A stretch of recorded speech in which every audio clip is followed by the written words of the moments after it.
ზუგდიდში ცენტრალურ მოედანზე ღონისძიებები დაიწყო, გამოფენილია სამხედრო ტექნიკა, მოწყობილია შემეცნებითი გასართობის სივრცეები, იმართება საგანმანათლებლო საბავშვო ღონისძიებები, ზეიმში მონაწილეობას იღებენ უმაღლესი სასწავლებლები.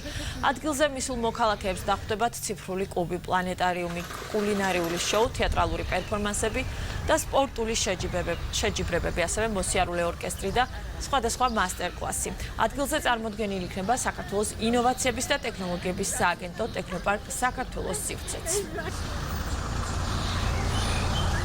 დღე არის უმნიშვნელოვანესი დღე ჩვენი ღირსების, თავისუფლების და ასე ვთქვათ, სიამაყის ბრძოლის სიმბოლო და მე მინდა თითოეულ ქართველს მიულოცო ეს დღე.